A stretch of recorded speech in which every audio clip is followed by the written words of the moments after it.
नमस्कार प्यारे विद्यार्थियों, 8वीं कक्षा का इस ऑनलाइन कक्षा में स्वागत है। प्यारे विद्यार्थियों, आज हम अपना तीसरा अध्याय संस्कृत व्याकरण से संधि का पढ़ेंगे।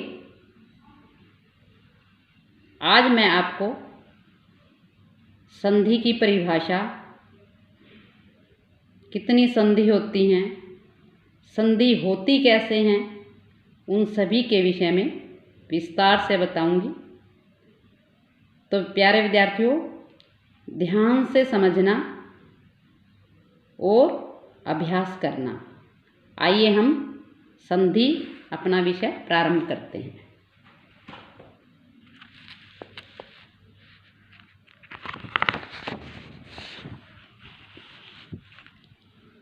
सर्वप्रथम हमें पता होना चाहिए कि संधि का सामान्य अर्थ क्या होता है। संधि का सामान्य अर्थ है मेल, अर्थात मिलना। जैसा कि आपने सुना होगा, एसएसटी में पढ़ा होगा कि उस राजा की उस राजा के साथ या इस राजा की इस राजा के साथ संधि हो गई थी। तो संधि का अर्थ क्या हुआ? मिलाप, मेल। ये हमारा सामान्य अर्थ है। यदि हम व्याकरण की दृष्टि से देखें तो इसकी परिभाषा क्या होगी? दो या दो से अधिक वर्णों के मेल से वर्णों में जो परिवर्तन होता है उसे संधि कहते हैं। देखिए, दो या दो से अधिक वर्ण, आप इस पद को देखिए, नरः प्लस इंद्र, ये हमारे दो पद हो गए। इनके मिलने से, इनके अंदर जो वर्ण हैं उनके मिलने से जो समस्त पद, जो नया पद बनेगा, उसमें जो परिवर्तन हुआ है वही हमारी संधि कहलाती है। यहाँ पर देखिए, जैसे नर, रै में क्या था? अ था। इधर हमारा क्या था? ई था। लेकिन समस्त पद क्या बना है? नरेंद्र, एक ही मात्रा आ गई है, तो इसमें परिवर्तन हुआ है, यही संधि है। सबसे पहले विद्यार्थियों, संधि करने से पूर्व हमें ये पता होना चाहिए कि संधि होती कहाँ पर है। दो पद होते हैं, एक तो पूर्व पद, एक उत्तर पद। पूर्व पद का मतलब क्या? जिसको हम प्लस बोलते हैं, जैसे नर प्लस इंद्र है। इस जमा के निशान से जो पहले हमारे वर्ण होंगे, जो हमारा पद होगा, वो हमारा कहलाएगा पूर्व पद। पूर्व मतलब पहले वाला पद। और जो इस प्लस के बाद है उसको क्या बोलेंगे? उत्तर पद, अर्थात बाद वाला पद। प्यारे विद्यार्थियों, आपको ये ध्यान में रखना है कि संधि होती कहाँ है?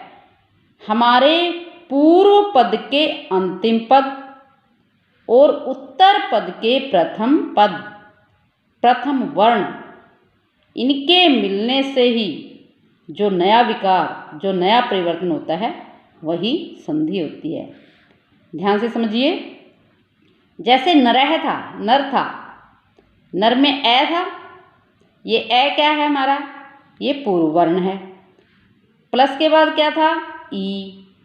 ये हमारा ई उत्तर पद है। अब दोनों के मिलने से इनमें जो परिवर्तन हुआ है वो ए हुआ है। तो ये हमारी होगी संधि की परिभाषा। और संधि हमेशा पूर्व पद के अंतिम वर्ण और उत्तर पद के प्रथम वर्ण में होती है। तो प्यारे विद्यार्थियों, ये थी हमारी संधि की परिभाषा। संधि विच्छेद किसे कहते हैं? संधि युक्त, अर्थात ऐसे पद जिसमें संधि न हो, उस पद को अलग करना ही संधि कहलाता है, संधि विच्छेद कहलाता है। नरेंद्र क्या था? हमारा समस्त पद। ये संधि युक्त था, लेकिन नर प्लस इंद्र बना तो क्या हो गया हमारा, ये हमारा हो गया संधि विच्छेद। जैसे मैंने यहाँ पर भी आपको उदाहरण से समझाया है। विद्यालय, विद्यालय क्या था, समस्त पद, संधि युक्त पद, परंतु जब हम इसको विद्या जमा आल्य लिख देते हैं तो ये हमारा क्या हुआ, संधि विच्छेद। अब बात आती है कि संधि के भेद कितने हैं, अर्थात संधि के प्रकार कितने हैं। 8वीं कक्षा में 7वीं कक्षा की अपेक्षा तीनों संधियों का विस्तार से वर्णन किया गया है, या तीनों संधि को ही पाठ्यक्रम में शामिल किया गया है। सबसे पहली है स्वर संधि, जिसको अच भी बोलते हैं, अच संधि, क्योंकि स्वर क्या कहलाते हैं, अच भी कहलाते हैं। दूसरा क्या है व्यंजन संधि, जिसे क्या कहते हैं, हल संधि। तीसरी क्या है हमारी, कौन सी संधि है, विसर्ग संधि। तो इस प्रकार हमारे संधि के 3 भेद हुए। स्वर संधि, जिसको अच संधि बोलेंगे, व्यंजन संधि, जिसको हल संधि बोलेंगे, और विसर्ग संधि, विसर्ग संधि।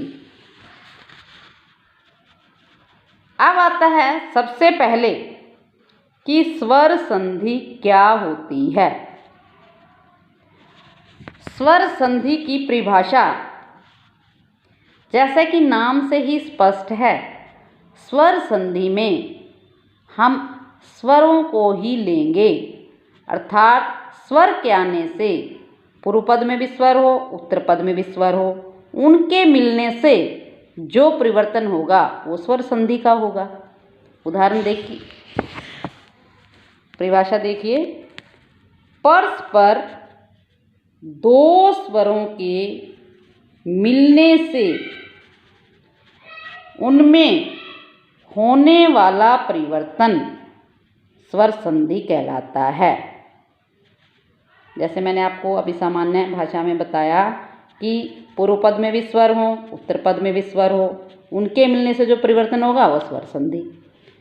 आप इस उदाहरण को देखिए, गण प्लस ईशः, गण प्लस ईशः।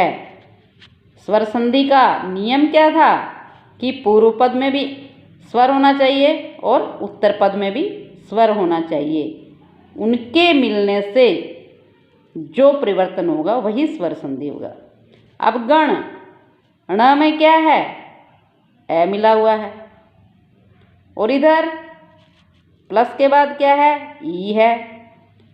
ए भी हमारा स्वर है, ई भी हमारा स्वर है, इनके मिलने से अ प्लस ई हो जाता है ए, तो ये क्या बन गया, गणेश है।